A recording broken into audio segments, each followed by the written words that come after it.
Welcome students. Board exam नजदीक है और आपको तैयारी बहुत अच्छे से करनी है। अगर आपको बहुत अच्छे मार्क्स लाने हैं तो सबसे पहले आपको काम करना होता है, जो प्रीवियस ईयर का पेपर था उसको अच्छे से समझना है, क्योंकि उसी को बेस मानकर आगे की रणनीति बनाई जाती है। आपको इससे हेल्प मिल जाती है कि पिछले साल के पेपर में किस तरीके के क्वेश्चन पूछे गए हैं, और हर एक क्वेश्चन को ध्यान से समझकर उसी को बेस मानकर आगे की रणनीति तैयार करनी है। इसलिए मैं आपको पिछले साल का जो 2025 का सामान्य हिंदी का पेपर था उसको समझाने जा रहा हूं। जब ये पेपर आप समझ जाएंगे तो आगे की रणनीति या बोर्ड में अच्छे मार्क्स लाने में बहुत मदद मिलेगी। तो आइए समझते हैं 2025 का सामान्य हिंदी का पेपर। देखिए आपको किस तरीके से ये समझना है, ये समझिए। सबसे पहले अगर मैं बात करूं, हिंदी के पेपर में जो समय दिया रहता है वो होता है 3 घंटे 15 मिनट। ये जो 15 मिनट मिलती है ये एक्स्ट्रा इसलिए रहती है ताकि आप कॉपी में एंट्री कर सके और पेपर को अच्छे से पढ़ सके। तो 15 मिनट आपकी इसलिए रहती है। और हिंदी का पेपर अगर आप कर रहे हैं तो समय का बहुत महत्व होता है। बहुत सारे बच्चे पेपर की अच्छे से तैयारी करके जाते हैं, लेकिन क्या होता है, समय से बीट हो जाते हैं। किसी का निबंध छूट जाता है तो किसी का प्रार्थना पत्र छूट जाता है, जबकि उनकी तैयारी अच्छी रहती है। तो हर एक क्वेश्चन को पहले आप अच्छे से लिखकर प्रैक्टिस कीजिए और देखिए पेपर में आपको करना कैसे है और कैसे क्वेश्चन आते हैं ये भी आप समझिए। सबसे पहले अगर मैं बात करूं, पहला ही खंड कै की, खंड कै का जो प्रश्न आएंगे, अब देखिए आपका हिंदी का पेपर 2 खंडों में बटा रहता है, खंड कै और खंड ख। खंड कै के जो होते हैं प्रश्न 1 से लेकर 7 तक होते हैं और खंड ख 8 से लेकर 14 तक। कुल 2 खंडों में आपका पेपर बटा रहता है। अगर खंड कै के पहले ही क्वेश्चन की हम बात करें, ये 5 बहुविकल्प क्वेश्चन आते हैं जिनके उत्तर आपको कॉपी में लिखने होते हैं। लेकिन एक बात का ध्यान रखना, कभी भी कॉपी में प्रश्न ना उतारे। सिर्फ जो भी आंसर होता है उसी आंसर को कॉपी में लिखे। मैं पहले ही कह रहा हूं क्योंकि आपको समय बहुत कम रह जाता है हिंदी के पेपर में, इसलिए क्वेश्चन ना उतारे, सिर्फ आंसर जो भी आंसर रहता है उसी आंसर को कॉपी में लिखे। कॉपी में लिखने का तरीका भी मैं आपको बताऊंगा, पहले समझिए। जो खंड कै है, पहला प्रश्न 1, इसके 5 क्वेश्चन आते हैं बहुविकल्प और सभी 1 मार्क्स का रहता है। यानी कि आपको 5 क्वेश्चन करने को आएंगे 5 नंबर के, कै ख ग घ ड, पांचों के पांचों बहुविकल्प। इसके बाद अगर प्रश्न नंबर 2 की देखिए प्रश्न नंबर 2, प्रश्न नंबर 2 भी बहुविकल्प होते हैं जो काव्य में से पूछे जाते हैं, और ये भी बहुविकल्प प्रश्न होते हैं और 5 नंबर के ये भी आते हैं। तो टोटल पहला क्वेश्चन और दूसरा क्वेश्चन बहुविकल्प क्वेश्चन होते हैं और 10 क्वेश्चन आते हैं, प्रत्येक 1 मार्क्स का होता है और 10 नंबर के आपको ये करने होते हैं, जैसे कि इसमें आपको दिखाई दे रहा है। अब अगर हम क्वेश्चन नंबर 3 की ओर चलते हैं, 2 का देखिए, ये 2 का ग घ ड बहुविकल्प क्वेश्चन। क्वेश्चन नंबर 3 देखिए, क्वेश्चन नंबर 3 में क्या दिया है ये देखिए, दिए गए गद्यांश आधारित निम्नलिखित प्रश्नों के उत्तर दीजिए। यह जो प्रश्न नंबर 3 होता है ये गद्यांश दिया रहता है जो आपके गद्य संकलन से आता है, पर इसमें से गद्यांश में से 5 प्रश्न छांटने को आते हैं। पहला और दूसरा क्वेश्चन तो निश्चित रहता है, ये तो पूछता है। पहला प्रश्न पाठ का शीर्षक और लेखक जरूर आपसे पूछेगा, और दूसरा क्वेश्चन में रेखांकित अंश की व्याख्या, ये व्याख्या भी जिसके नीचे अंडरलाइन है उसकी व्याख्या आपसे पूछेगा। और नीचे के जो 3 क्वेश्चन होते हैं ये आपको इस गद्यांश से छांटकर लिखने होते हैं। मैं फिर आपसे कह रहा हूं सिर्फ आंसर को ही लिखे, कॉपी में करने का तरीका भी मैं आपको बताऊंगा, बस पहले पेपर को समझिए। तो ये प्रत्येक क्वेश्चन 2 मार्क्स का होता है और ये टोटल 10 नंबर का आता है क्वेश्चन नंबर 3। अथवा के रूप में आता है, या तो आप ये वाला करिए या अथवा में ये करिए, कोई सा एक आपको करना है, और पांचों के पांचों क्वेश्चन के उत्तर आपको कॉपी में लिखने हैं। या तो ऊपर का कर लीजिए जिसके ये याद है, या नीचे वाला करिए। तो इस तरीके से तीसरा क्वेश्चन टोटल 10 नंबर का होता है।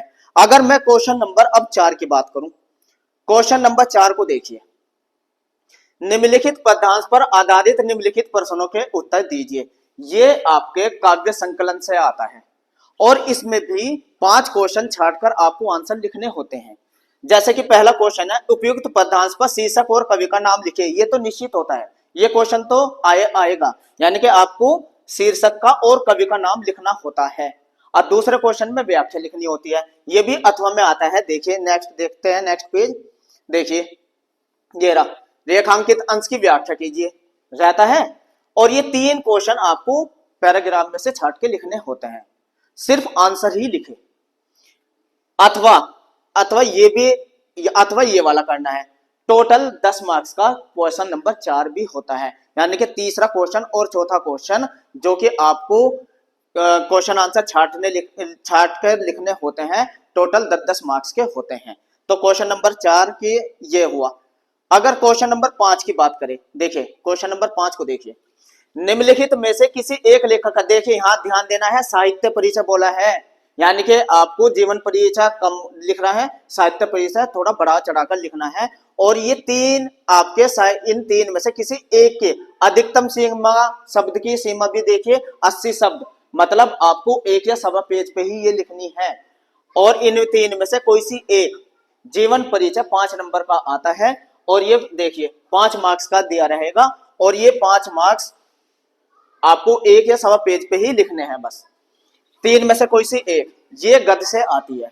अगर हम 5 के ख की बात करें, ये काव्य से आती है, और इसमें से भी 3 में से किसी एक कवि का, देखिए इसमें भी साहित्य परिचय पूछा है, तो ये भी एक या सवा पेज पे लिखे, क्योंकि 80 शब्द से ज्यादा नहीं लिखने। बहुत सारे बच्चे गलतियां कर जाते हैं, 1.5 पेज पे लिखते हैं, नुकसान ये हो जाता है कि आगे के क्वेश्चन छूट जाते हैं। इसलिए ध्यान रखिए, शब्द सीमा का भी ध्यान रखिए, और राइटिंग का भी विशेष तौर से ध्यान रखिए। अगर आपकी राइटिंग थोड़ी सी गड़बड़ है तो इसके लिखने की प्रैक्टिस कीजिए। इसके बाद क्वेश्चन नंबर 6 की अगर हम बात करें, क्वेश्चन नंबर 6 आता है, बहादुर कहानी का सारांश अपने शब्दों में लिखिए। देखिए यहाँ कहानी का सारांश पूछा, अथवा पंचलाइट कहानी का उद्देश्य, यहाँ उद्देश्य पूछा, या तो सारांश या उद्देश्य, ये आप तैयार करके जाए। और शब्द सीमा भी इसमें भी रहती है 80 शब्द, अर्थात एक या सवा पेज पे ही इसको, इस प्रश्न का उत्तर करिए। प्रश्न बिल्कुल कॉपी में ना उतारे, इस बात का ध्यान रखें। और ये भी 5 मार्क्स का दिया रहता है, टोटल ये भी 5 मार्क्स का ही आता है। तो आपको रणनीति इसी आधार पर बनाकर चलनी है। इसके बाद अगर हम क्वेश्चन नंबर 7 की बात करें, ये देखिए क्वेश्चन नंबर 7 में आया है, स्वपतित खंड काव्य के आधार पर किसी एक खंड के एक प्रश्न का उत्तर दे। ये ध्यान रखना, जो खंड काव्य आपके पेपर में लगा हुआ है उनमें से किसी एक का उत्तर लिखना है। जैसे अगर किसी के यहाँ मुक्ति यज्ञ खंड काव्य लगा है, तो या तो इस क्वेश्चन को करे या इसके करे, इन दोनों में से कोई सा एक करना है अपने जिले के अकॉर्डिंग। अगर देखिए जैसे सत्य की जीत वाले, जिस जिले में सत्य की जीत खंड काव्य लगा है, या तो ये करिए या ये करिए। आप चरित्र विशेषता पर ध्यान रखें, और ये भी शब्द सीमा रहती है, इसके भी शब्दों की सीमा को भी ध्यान रख के करना है, और ये भी 5 मार्क्स का ही आता है। ये भी ध्यान रखना है, एक या सवा पेज पे ही जाए बस। और जैसे सहारनपुर जिले की अगर मैं बात करूं, वहां आलोक व्रत लगा हुआ है, और उसमें नायक का चरित्र चित्रण, यानी कि गांधी के चरित्र चित्रण की विशेषता याद कर लीजिए। और ये भी आपको हेडिंग डालकर लिखना है, जिससे कि आपका इफेक्टिव लगे, और 6-7 हेडिंग डालकर संवाद का भी इस्तेमाल करके इस प्रश्न का उत्तर दे। सिर्फ एक ही करना है जो आपके जिले में है। इस तरीके से क्वेश्चन नंबर 7 तक हो जाता है आपका खंड क पूरा। अब खंड ख की अगर हम बात करें, देखिए खंड ख बहुत इंपॉर्टेंट है। खंड ख की शुरुआत होती है संस्कृत से। संस्कृत में देखिए प्रश्न नंबर 8 का अगर हम क की बात करें, प्रश्न नंबर 8 क कि अगर हम क की बात करें तो आप ये समझिए, ये दिए गए संस्कृत गद्यांशों में से किसी एक का संदर्भ सहित हिंदी में अनुवाद करना। 2 नंबर संदर्भ के रहते हैं, 5 नंबर इसके अनुवाद के रहते हैं, 5 नंबर इसके अनुवाद के रहते हैं, ये भी ध्यान रखें।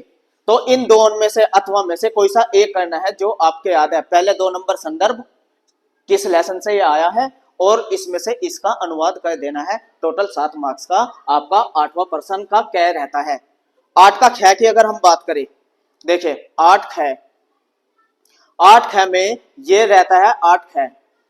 दिए गए पद्यांश में से किसी एक का संदर्भ सहित हिंदी में अनुवाद, यह भी 7 नंबर का होता है। यानी कि जो श्लोक आपके संस्कृत परिचायिका में है, 2 नंबर का उसका संदर्भ देना है और किसी इन दो में से किसी एक का आपको अनुवाद लिखना है। इन दो में से किसी एक का अनुवाद आपको लिख देना है जो आपके याद है। तो ये भी 7 नंबर का पोर्शन होता है। 8 ख, इस तरीके से 8वां पर्सन क और ख को मिला के 14 मार्क्स का होता है। इसके बाद अगर हम 9वां पर्सन देखें, 9वां पर्सन जो होता है मुहावरा और लोकोक्तियों में से होता है। निम्नलिखित मुहावरे और लोकोक्तियों में से किसी एक का अर्थ लिखकर वाक्य में प्रयोग कीजिए। 2 नंबर का 4 दिए हुए हैं, इसमें से किसी एक का अर्थ लिखना है और उसको वाक्य में प्रयोग भी करना है। और ये अर्थ 1 नंबर अर्थ का, 1 नंबर वाक्य में प्रयोग का, टोटल 2 नंबर का आपका ये पर्सन होता है। 9 के बाद अगर 10 की बात करें, क्वेश्चन नंबर 10, क्वेश्चन नंबर 10 को देखें। अपठित गद्यांश पर आधारित निम्नलिखित प्रश्नों के उत्तर दीजिए। यानी कि जो 10वां प्रश्न आपका रहना है वो अपठित गद्यांश, यानी कि आप अचानक से ही कोई बिना पढ़े आपका गद्यांश रहेगा और 3 प्रश्नों के उत्तर आपको करने होते हैं।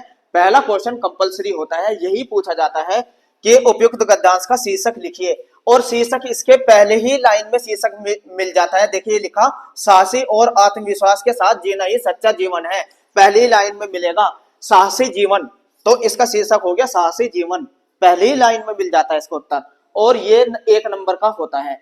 2 नंबर के 2 क्वेश्चन और रहेंगे, टोटल 3 क्वेश्चन आपको करने हैं। ये भी 5 नंबर का आता है और 2 पैराग्राफ में से कोई से एक आपको करने होते हैं। देखिए अथवा है, या तो ये करिए या ये वाला करिए। इस पैराग्राफ में से 3 प्रश्नों के उत्तर छांटकर आपको कॉपी में लिखने हैं, प्रश्न बिल्कुल ना उतारे। नेक्स्ट क्वेश्चन, क्वेश्चन नंबर अगर हम बात करें 11, ये थोड़ा ग्रामेटिकल क्वेश्चन होता है। अब इसे 11 को भी देखिए आप। क्वेश्चन नंबर 11 में क्या कहा है ये समझिए। 11 के क्या की अगर बात करें, निम्नलिखित शब्द युग्मों का सही अर्थ चयन करके लिखिए। देखिए जैसे तरंग और तुरंग, ये बहुविकल्प के रूप में आया है, इनमें से जोन सा भी सही है उसी उत्तर को आप कॉपी में लिखें। जैसे तरंग और तुरंग, इसमें से जो भी आपको उत्तर रहता है वही आपको लिखना है। जैसे ठीक है ना, तो ये आपको करना है। जैसे तरंग का मतलब लहर और तुरंग का मतलब घोड़ा होता है, तो इसका उत्तर ब, लहर और घोड़ा आप कॉपी में लिख सकते हैं इस तरीके से। और इसका सेकंड भी रहता है, यानी कि 1 नंबर का ये रहेगा, 1 नंबर का यही रहेगा। 11वां क्वेश्चन कंगाल और कंगाल का भी आपको पूरा बताना है। जैसे कंगाल अस्थिपंजर और कंगाल निर्धन, तो इसका भी ब उत्तर है और ब डालकर कॉपी में कर सकते हैं। इसके बाद अगर ख की बात करें, 11 ख, निम्नलिखित शब्द युग में से किसी एक शब्द के 2 सही अर्थ लिखिए। देखिए एक शब्द का ही 4 शब्द आपको दिए हैं, किसी एक के 2 अर्थ लिखने हैं, किसी एक के, क्योंकि 2 नंबर के हैं, 2 एक ही करना है, इन 4 में से कोई सा एक। नेक्स्ट 11 की अगर हम बात करें, निम्नलिखित वाक्यांश के लिए एक शब्द का चयन कीजिए। जैसे ये भी बहुविकल्प के रूप में है, किए गए उपकार को मानने वाला, जो उपकार को मानता है उसे कहते हैं कृतज्ञ, तो इसका उत्तर हो जाएगा स कृतज्ञ। और ये उत्तर बस आपको कॉपी में लिखना है स डाल के, तो ये भी हो जाएगा कृतज्ञ। इसी का तरीके से 11 का सेकंड, बहुत अधिक बोलने वाला, तो बहुत अधिक बोलने वाले को हम कहते हैं वाचाल, तो इसका भी स उत्तर हो जाएगा वाचाल। तो उत्तर ही कॉपी में करना है। इसके बाद घ देखते हैं 11 का, निम्नलिखित में से किन्हीं 2 वाक्यों को शुद्ध करके लिखिए। 4 वाक्य दिए रहेंगे, 1 2 3 4, इनमें से किसी 2 को शुद्ध करके आपको लिखना है। ये गलत, जैसे प्रांजल सिवाय और प्रवेक आएगा, आएगा नहीं आएंगे, तो ये पूरा सही करके आपको लिखना है। रमेश पुस्तक को पढ़ता है, रमेश पुस्तक पढ़ता है, यह है सही वाक्य। तो गलत दिया है तो 2 के ही करने आपको। तो टोटल आपका 11वां जो क्वेश्चन होता है क ख ग घ, 4 खंडों में बटा होता है, प्रत्येक खंड 2-2 मार्क्स का होता है। इस तरीके से 11वां क्वेश्चन 8 मार्क्स का हो जाता है। अगर मैं 12वें क्वेश्चन की बात करूं, बहुत इंपॉर्टेंट, हास्य रस अथवा शांत रस का लक्षण और एक उदाहरण लिखिए। देखिए लक्षण भी पूछेगा, उदाहरण भी, 2 मार्क्स का ये होता है, ये 2 1-1 मार्क्स का, यानी कि 1 मार्क्स का लक्षण, 1 मार्क्स का उदाहरण। इसी तरीके से भ्रांतिमान अलंकार अथवा उपमा अलंकार में से किसी एक को आपको लक्षण और उसका उदाहरण लिखना है। कोई सा इन 2 में से भी एक करना है। और सोटा छंद अथवा कुंडलिया छंद का एक लक्षण, इन 2 में से भी एक ही लिखना है। टोटल 12वां जो क्वेश्चन होता है 6 मार्क्स का हो जाता है। 2 मार्क्स का रस, 2 मार्क्स का अलंकार और 2 मार्क्स का छंद। इस तरीके से 12वां क्वेश्चन भी पूरा हो जाता है। क्वेश्चन नंबर 13वें की अगर हम बात करें, देखिए 13वां क्वेश्चन जो आया है, देखिए क्या कह रहा है 13वें क्वेश्चन को में ये समझिए बस आप। 13वें में कहा है कि दैनिक समाचार पत्र प्रकाशित विज्ञापन के आधार पर संबंधित कॉलेज में कंप्यूटर ऑपरेटर के पद पर अपनी नियुक्ति हेतु उस कॉलेज के प्रबंधक को एक आवेदन पत्र लिखना है नियुक्ति के लिए। तो टोटल 6 मार्क्स का ये हो जाता है।